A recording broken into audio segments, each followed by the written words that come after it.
Buddha, or Buddha Gautama, also known as Shakyamuni Buddha, was a great spiritual master from ancient India. Born as Prince Siddhartha Gautama in 5th century BC, he would have naturally inherited the vast wealth of a kingdom. However, the prince one day left the palace in search of spiritual knowledge.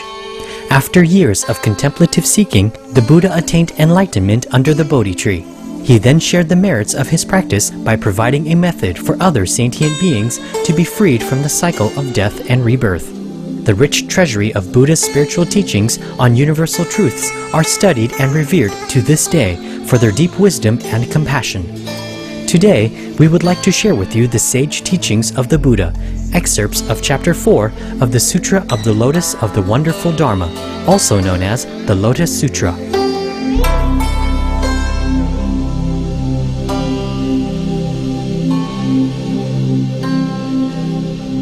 The Sutra of the Lotus of the Wonderful Dharma, or Lotus Sutra, Chapter 4, Belief and Understanding. At that time, when the men of lifelong wisdom, Subhuti, Mahakatyayana, Mahakashyapa, and Mahamodgalyayana, heard from the Buddha a Dharma, or true teaching, that they had never known before, and heard the world-honored one prophecy that Sariputra would attain Anuttara Samyak Sambodhi, or the highest perfection. Their minds were moved as seldom before and danced for joy. At once they rose from their seats, arranged their robes, bared their right shoulders and bowed their right knees to the ground. Pressing their palms together with a single mind, they bent their bodies in a gesture of respect. Gazing up in reverence at the face of the Honored One, said to the Buddha, "We stand at the head of the monks, and are all of us old and decrepit. We believed that we had already attained nirvana, or the highest paradise, and that we were incapable of doing more, and so we never sought to attain Anuttara Samyak Sambodhi, or the highest perfection." It has been a long time since the world-honored one first began to expound the Dharma, or true teaching. During that time we have sat in our seats, our bodies weary and inert, meditating solely on the concepts of emptiness, non-form and non-action. But as to the pleasures and transcendental power of the Dharma, or true teaching, of the Bodhisattva, or the purifying of Buddha lands, and the salvation of living beings, these our minds took no joy in. Why is this? Because the world-honored one had made it possible for us to transcend the threefold world and to attain the enlightenment of nirvana, or the highest paradise. Moreover, we are old and decrepit. When we heard of this Anuttara Samyak Sambodhi, or highest perfection, which the Buddha uses to teach and convert the Bodhisattvas, our minds were not filled with any thought of joy or approval. But now, in the presence of the Buddha, we have heard this voice-hearer receive a prophecy that he will attain Anuttara Samyak Sambodhi, or highest perfection, and our minds are greatly delighted.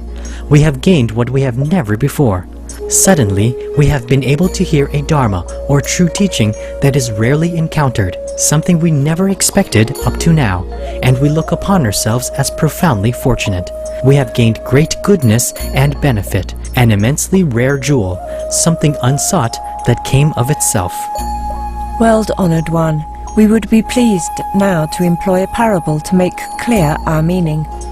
Suppose there was a man, still young in years, who abandoned his father, ran away, and lived for a long time in another land, for perhaps 10, 20, or even 50 years. As he grew older, he found himself increasingly poor and in want.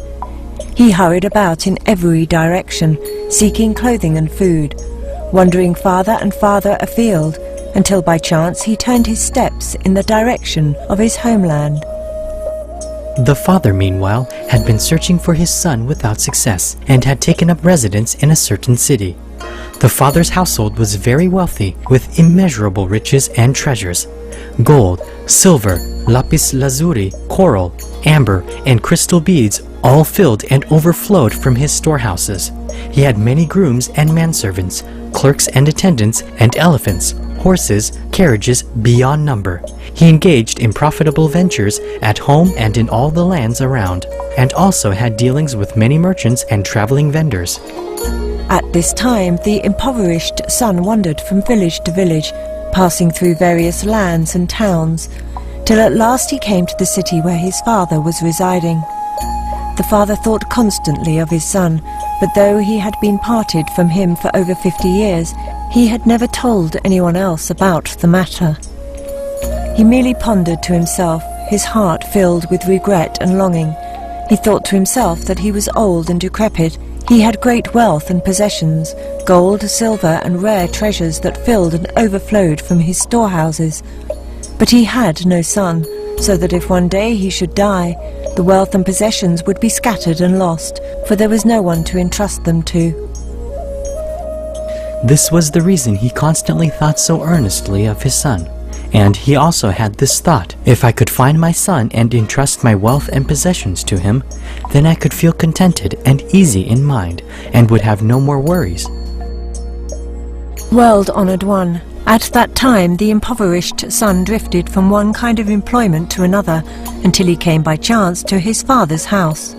He stood by the side of the gate, gazing far off at his father, who was seated on a lion throne, his legs supported by a jewelled footrest, while Brahmins, noblemen, and householders uniformly deferential surrounded him.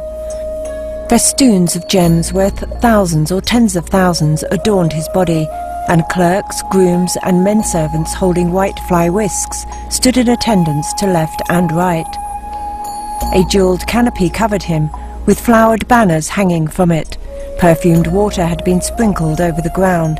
Heaps of rare flowers were scattered about, and precious objects were ranged here and there, brought out, put away, handed over and received. Such were the many different types of adornments, the emblems of prerogative and marks of distinction. When the impoverished son saw how great his father's power and authority, he was filled with fear and awe, and regretted he had ever come to such a place. Secretly, he thought to himself, "This must be some king, or one who is equal to a king. This is not the sort of place where I can hire out my labor and gain a living. It would be better to go to some poor village where, if I work hard, I will find a place and can easily earn food and clothing. If I stay here for long, I may be seized and pressed into service." Having thought in this way, he raced from the spot. At that time, the rich old man, seated on his lion throne, spied his son and recognized him immediately. His heart was filled with great joy, and at once he thought, "Now I have someone to entrust my storehouses of wealth and possessions to." My thoughts have constantly been with this son of mine, but I had no way of seeing him. Now suddenly he has appeared of himself, which is exactly what I would have wished. Though I am old and decrepit, I still care what becomes of my belongings. Thereupon he dispatched a bystander to go after the son as quickly as possible and bring him back. At that time the messenger raced swiftly after the son and laid hold of him. The impoverished son, alarmed and fearful, cried out in an angry voice, "I have done nothing wrong. Why am I being seized?" But the messenger held on to him more tightly than ever and forcibly dragged him back. At that time the son thought to himself, "I have committed no crime, and yet I am taken prisoner. Surely I am going to be put to death." He was more terrified than ever and sank to the ground, fainting with despair. The father, observing this from a distance, spoke to the messenger, saying, "I have no need of this man. Don't force him to come here, but sprinkle cold water on his face so he will regain his senses. Then say nothing more to him." Why did he do that? Because the father knew that his son was of humble outlook and ambition, and that his own rich and eminent position would be difficult for the son to accept. He knew very well that this was his son, but as a form of expedient means, he refrained from saying to anyone, "This is my son." The messenger said to the son, "I am releasing you now. You may go anywhere you wish." The impoverished son was delighted, having gained what he had not had before, and picked himself up from the ground and went off to the poor village in order to look for food and clothing. At that time, the rich man, hoping to entice his son back again, decided to employ an expedient means and send 2 men as secret messengers, men who were lean and haggard and had no imposing appearance. Go seek out that poor man and approach him casually. Tell him you know a place where he can earn twice the regular wage. If he agrees to the arrangement, then bring him here and put him to work. If he asks what sort of work he will be put to, say that he will be employed to clear away excrement, and that the 2 of you will be working with him. The 2 messengers then set out at once to find the poor man, and when they had done so, spoke to him as they had been instructed.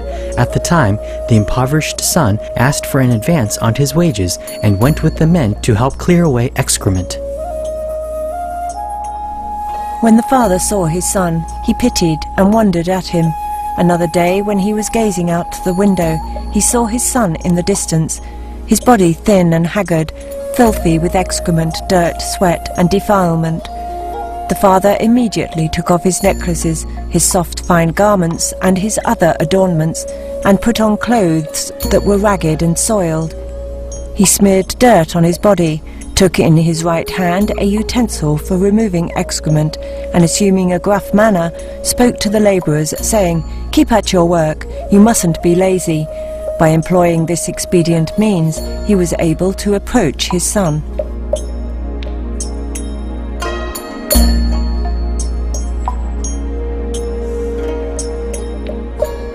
Harmonious viewers, it was a pleasure to have you with us for today's episode of Between Master and Disciples, here on Supreme Master Television. Join us again next Wednesday for Part 2 of Buddhism's Sacred Scripture, the Sutra of the Lotus of the Wonderful Dharma, Chapter 4. Animal World, Our Co-Inhabitants is up next after Noteworthy News. We wish you much love and kindness in the days ahead. For more details, please visit www.suprememastertv.com/BMD.